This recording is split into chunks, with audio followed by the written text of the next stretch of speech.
आइए बच्चों, मैं दोबारा आ गई हूँ परवीन डागर विराम चिन्ह की भाग 2 वीडियो लेकर, जिसमें मैं आपको बताऊंगी,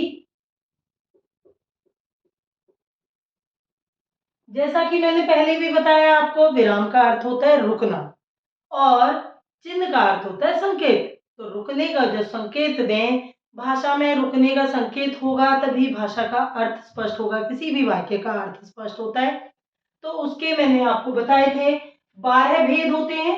इस तरह से प्रयोग होता है, रुको मत मारो, रुको मत मारो। दोनों एक छोटे से अल्प विराम से, छोटे से चिन्ह से एक सेम वैसे के ही वैसे शब्दों के अर्थ को बदल देता है एक विराम चिन्ह। जैसे कि यहाँ पर रुको मत मारो, रुको मत मारो, दोनों में अर्थ अलग स्पष्ट हो रहा है एक विराम चिन्ह की वजह से। भेद मैंने 3 पहली वीडियो में कराए हैं, पूर्ण विराम, अल्प विराम, अर्ध विराम। अब आगे बढ़ते हैं, कितने आगे चिन्ह रह रहे हैं, मैंने आपको 12 भेद बताए हैं। इस तरह से मैं ज्यादा वीडियो लंबी ना करते हुए, प्रश्न चिन्ह, प्रश्न सूचक, इसका चिन्ह आप सभी जानते हैं। आगे है विस्मयादि बोधक,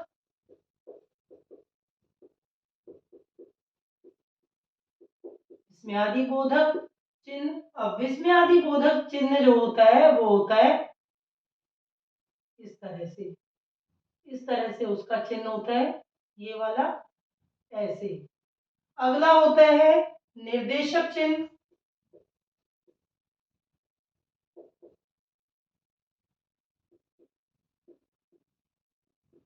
अब ये निर्देशक चिन्ह जो होता है, ये योजक चिन्ह से थोड़ा बड़ा होता है। अब आप इनके शब्दों से ही समझ रहे होंगे।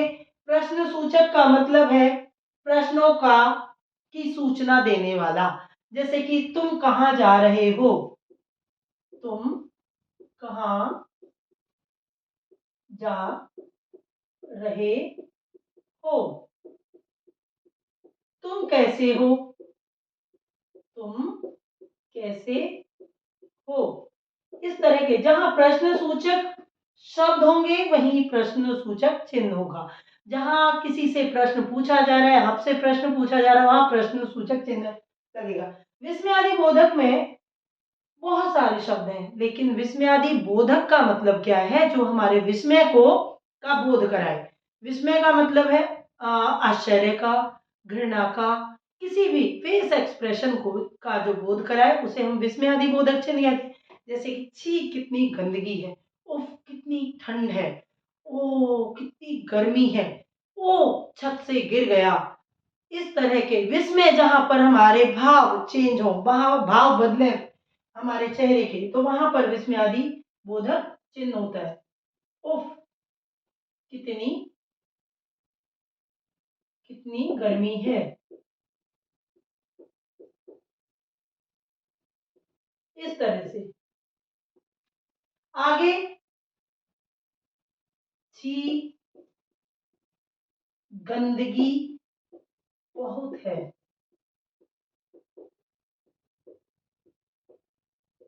इस तरह से ये चिन्ह का प्रयोग होता है। अब ये उफ, छी, कैसे, कहा, ये सभी शब्दों से ही पता चल जाता है कि यहाँ पर किस चिन्ह का प्रयोग होगा। आगे आ जाता है निर्देशक चिन्ह।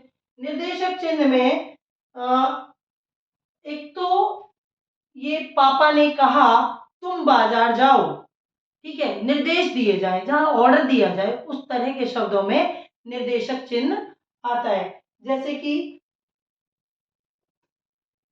निर्देश की का अर्थ ये भी होता है कोई सूचना दी जाए। जैसे आप पहाड़ों में जाते हैं, वहां पर सावधान, आगे गहरी खाई है, सावधान, वहां निर्देशक चिन्ह का प्रयोग होगा। आगे गहरी खाई है, इस तरह से। आगे अगर बात करूं तो जहां आपके विद्यालय में भी सूचना दी जाती है कि इतनी तारीख को 23 दिसंबर को आपके विद्यालय में एक वार्षिक समारोह का उत्सव मनाया जाएगा या समारोह का आयोजन है, तो वो सूचना पट पर जब हम देते हैं तो वो भी एक निर्देश होता है, वहां भी इसका प्रयोग होगा। चलिए अब आगे बढ़ते हैं।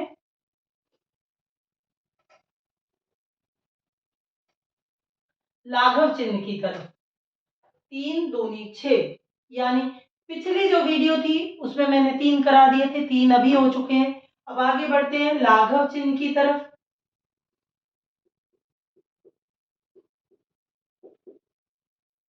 लाघव चिन्ह कौन सा चिन्ह होता है? जो छोटी सी जीरो की तरह होती है, ये चिन्ह जीरो की तरह होता है। और लाघव चिन्ह किसी भी शब्द को संक्षिप्त करके उसके पीछे लगा दिया जाता है, तो उसे कहते हैं हम लाघव चिन्ह। जैसे कि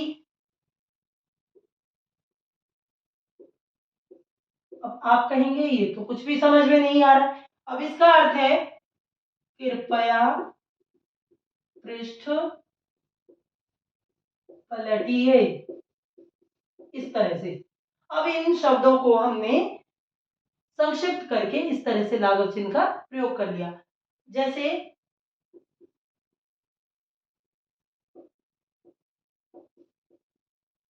अब इसका समझ नहीं आएगा आपको, दिल्ली नगर निगम। अब ये किस चीज पर लगाया जाता है? किसी विशेष व्यक्ति, विशेष वस्तु या विशेष नाम, विशेष पद, उनके पीछे ये लगाया जाता है। अब ऐसे नहीं है कि राम, बच्चा कक्षा का एक है जो राम नाम का है, उसके पीछे रा जीरो लगा दो, आप लाघव चिन्ह लगा दो, तो वो लाघव चिन्ह का सही प्रयोग होगा। नहीं, यह विशेष व्यक्ति, विशेष वस्तु, विशेष पद ने नाम, विशेष पद, उपनाम किसी को दिया जाता है तो उसके पीछे ये लाघव चिन्ह का प्रयोग होता है। आगे है योजक चिन्ह।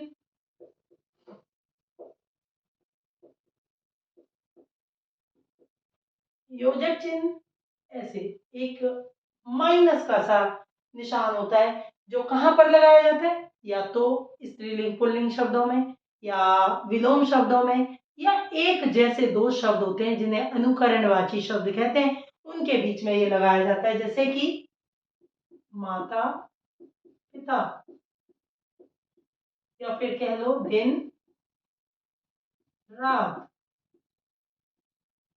चाय कॉफी, इस तरह से। अब ये चाय कॉफी अनुकरणवाची हो गया, ये विलोम शब्द हो गया, ये स्त्रीलिंग पुल्लिंग शब्द हो गए। इस तरह से हमारे योजक चिन्ह का प्रयोग होता है।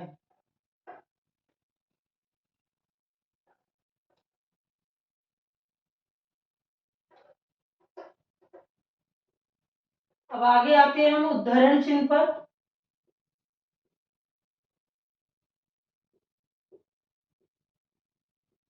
उद्धरण चिन्ह में दो तरह के उद्धरण चिन्ह होते हैं, जो कि सिंगल यानी इकहरा और दोहरा, दो तरह के उद्धरण चिन्ह होते हैं। इकहरा जो उद्धरण चिन्ह होता है वो लगता है शब्दों पर, ये शब्दों पर प्रयोग होगा इसका, और इसका वाक्यों में। वाक्यों में जैसे कि मैंने पहले भी एक वाक्य लिखा था, सुभाष चंद्र बोस ने कहा, बोस ने कहा, कहा, यहां पर अल्प विराम, फिर उद्धरण चिन्ह, तुम मुझे खून दो, खून दो, मैं तुम्हें आजादी दूंगा।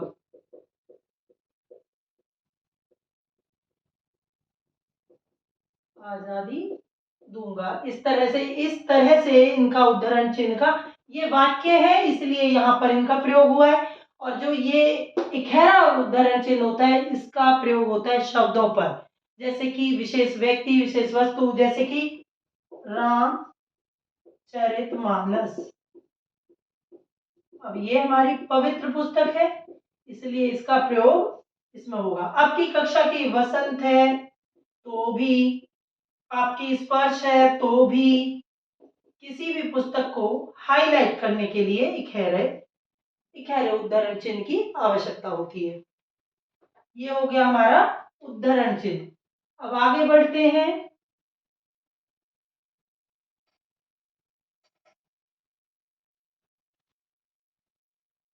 कोष्ठक, कोष्ठक क्या होते हैं? ब्रैकेट।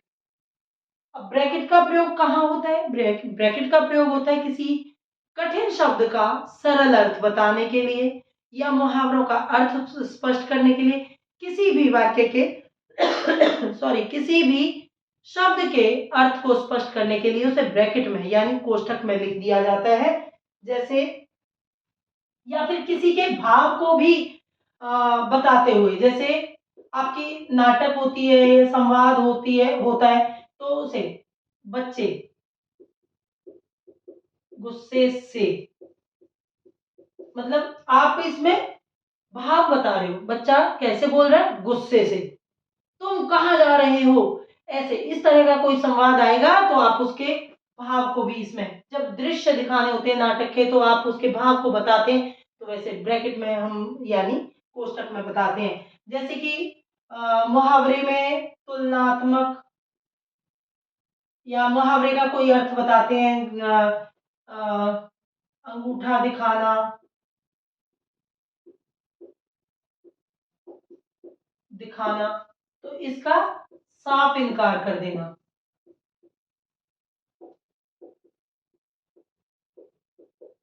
इस तरह से इसका ब्रैकेट में प्रयोग होगा, यानी स्पष्ट करते हुए, किसी भी शब्द के अर्थ को स्पष्ट करते हुए कोष्ठक का प्रयोग होता है। आगे है हंस पदक। हंस पदक क्या होता है? त्रुटि पूरक। इसे त्रुटि पूरक भी कहा जाता है हंस पदक को। त्रुटि पूरक में कैसे? जैसे कि त्रुटि पूरक का मतलब होता है गलती को पूर्ण करने वाला। आप कोई भी वाक्य लिखते हैं तो कई बार हम शब्द छोड़ देते हैं, जैसे कि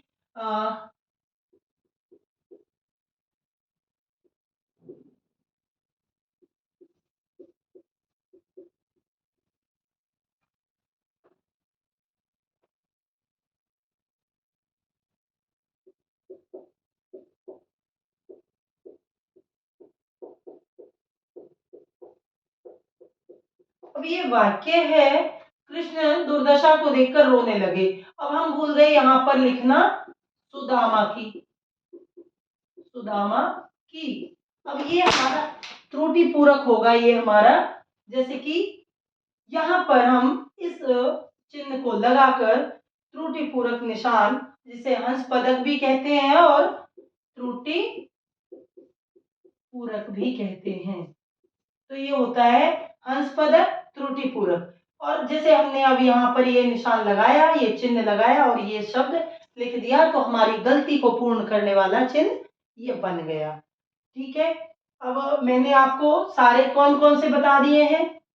आपको पहली वीडियो में मैंने बताए थे तीन भेद, पूर्ण विराम, अल्प विराम और अर्ध विराम। उसके बाद मैंने बता दिया आपको इस भाग 2 वीडियो में आपको बताए हैं कि योजक चिन्ह, उद्धरण चिन्ह, लाघव चिन्ह, निर्देशक चिन्ह और हंस पदक चिन्ह, प्रश्न सूचक चिन्ह, ये मैंने आपको इस वीडियो में बता दिए हैं। और उद्धरण में भी इकहरा, दोहरा सभी बता दिए हैं। तो मुझे लगता है कि अब आपको समझ आ चुके होंगे, कोई भी ऐसा अब बचा नहीं है। एक विवरण चिन्ह और रह जाता है। विवरण चिन्ह में, विवरण चिन्ह का जो निशान है वो इस तरह का है, ये होता है विवरण चिन्ह। अब विवरण चिन्ह का अर्थ क्या होता है? विवरण चिन्ह होता है कि आप बिना कुछ कहे उसका वर्णन कर देना, विवरण कर देना। जैसे कि संवाद आप लिखते हो तो पिता, आप तो ऐसे करके छोड़ देते हो, बेटा, पिता ने कहा।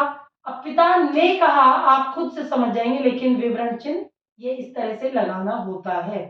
तो इसे अब ऐसे लगाते ही हम समझ गए कि पिता ने कहा, बेटे ने कहा। इस तरह से विवरण यानी किसी भी शब्द को बिना कहे उसका विवरण कर देना विवरण चिन्ह होता है।